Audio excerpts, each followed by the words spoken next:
Listen, I know this is going to sound blasphemous, foolish, to some maybe even idiotic, but I don't care, I'm gonna say it anyways.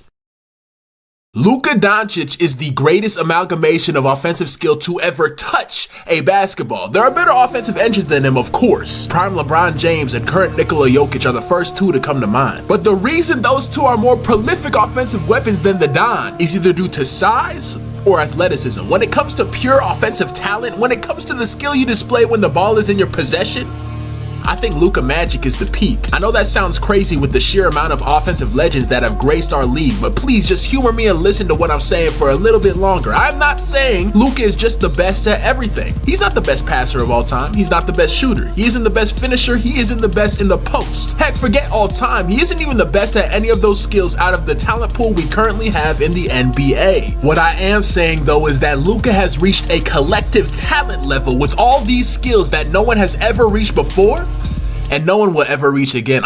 I'm still explaining it poorly. Here, think of it like this.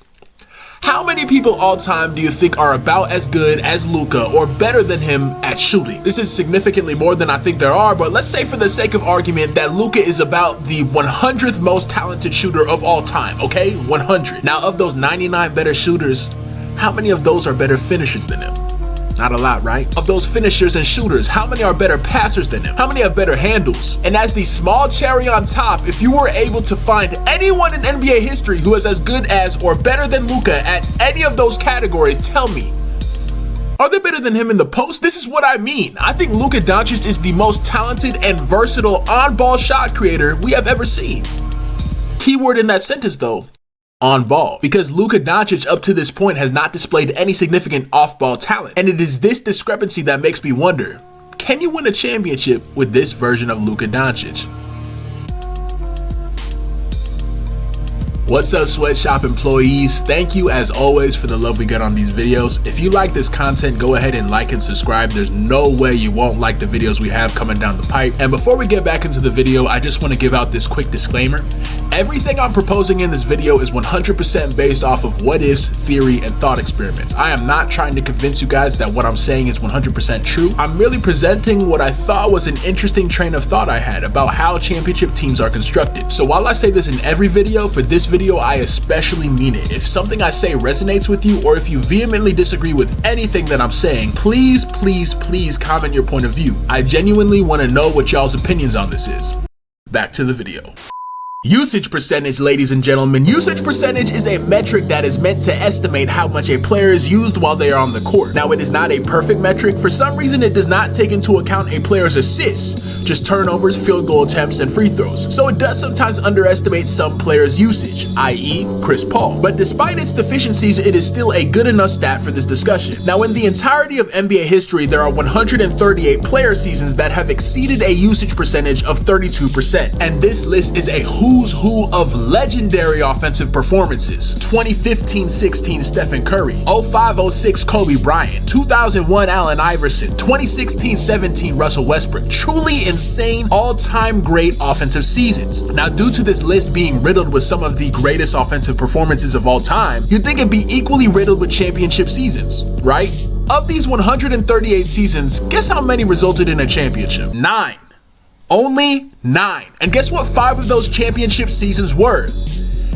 86% of MJ's 2 three-peats. So if we exclude the player who most people in the world see as the GOAT, there have only been 4 high-usage seasons in the history of the NBA to result in a championship. 05-06 D-Wade, Kobe's back-to-back championships in 2009 and 2010, and 2019-2020 Giannis. And all of those seasons are much closer to 138 than they are to 1. So what does this mean? To me, it signals 2 things. 1, we gotta put a bit more respect on D-Wade's name. I'm sorry, the James Harden D-Wade debate is a bit disrespectful to the Flash. 2, for some reason, it is nearly impossible for teams to win a championship with a high usage player. Okay?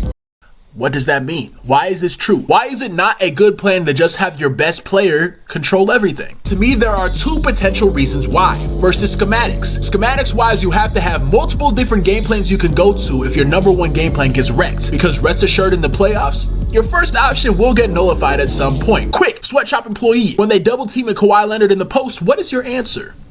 If it's swinging it to Kyle Lowry and letting him create, or getting it to Pascal in transition and letting him do his patented Beyblade spin, then you're probably in really good shape. If it's giving the ball to a bubble neutralized PG and Lemon Pepper Lou, then I don't know how far you're gonna go, respectfully. So that's reason number 1, schematics.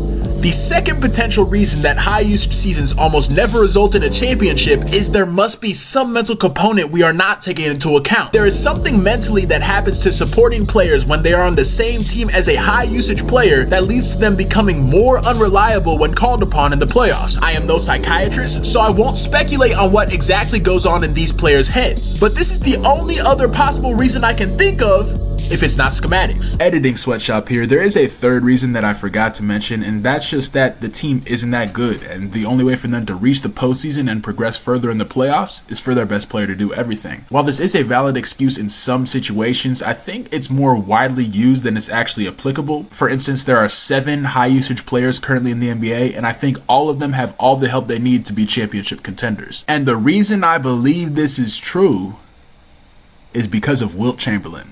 If you don't know why I invoked his name, then stay tuned to the end of the video.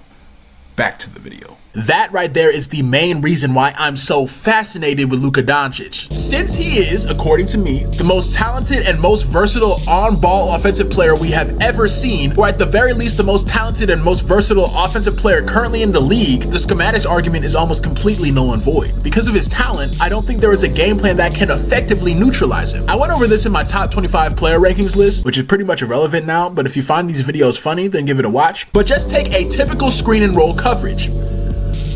You want to go under the screen? One of the best shooters in the league splashes a 3 in your eye socket. You want the big and drop coverage? He has one of the best mid-range games in the league and splashes it in your eye socket again. You want to switch the big onto him?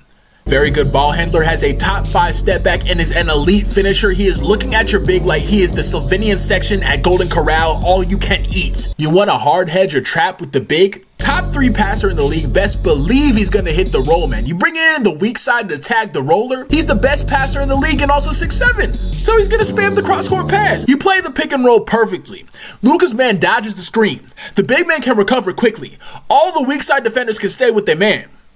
That's fine. He just finna hit y'all with this and cook you up by himself. And on top of that, he got an elite post game and is a playoff riser. It's almost like to beat Luka, you need a team full of big elite two-way wings, a team full of like prime Kawhi Leonards and Paul Georges.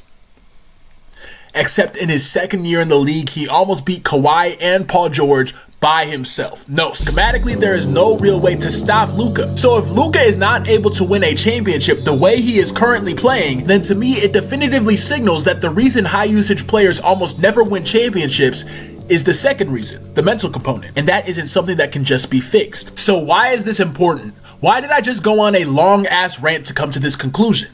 Because if this conclusion is true, then it fundamentally changes how organizations must build their teams and how we must talk about contenders. If Luka Doncic, the person who I think is the most talented offensive player in the league, can't win a championship as a high usage player, then why should the Kings think they could win one with De'Aaron Fox? Or the Grizzlies with Ja Morant? Or the Sixers with Joel Embiid? Or the Soup du Jour, the Minnesota Timberwolves with Anthony Edwards? Why should they expect to be true contenders with solo play initiators? I think because Luka is, according to me, the most talented offensive player in the league currently, if he can't win a championship as a high usage player, then no one can. So every team in the NBA will have to fundamentally change the way their offense is structured if they want to win a championship. Maybe the key to building a championship team in Minnesota isn't top tier defense, solid 3-point shooting, and just letting Ant go to work. Perhaps you put the ball in Jaden McDaniels' hands more and see if his shot progression has progressed any. Maybe the key to winning a championship in Memphis isn't have Ja do everything. Maybe it's to shift Ja's focus to just playmaking and have him concentrate more on setting up plays for Bane and Triple J to finish. Maybe the key to winning a championship with Luka isn't, Luka, you can't be stopped, carry us. Maybe Luka needs to get the ball out of his hands quicker and allow his teammates to try and create some more. Will this result in less regular season wins?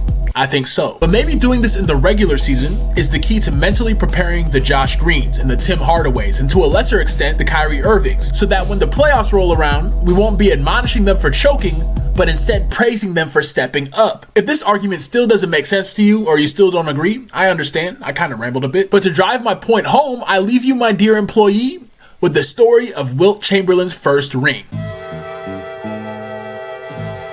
In the 1965-1966 season, Wilt Chamberlain was having his typical campaign, averaging 33.5 points, 24.6 rebounds, and 5 women a day on 54% shooting from the field. But no one else on his team averaged over 45% from the field, and only one of his teammates averaged over 20. And on top of that, his Sixers got beat in the first round of the playoffs. His coach, NBA legend Dolph Hayes, gets fired, and everyone in the front office is trying to figure out how to get Wilt the help he needs.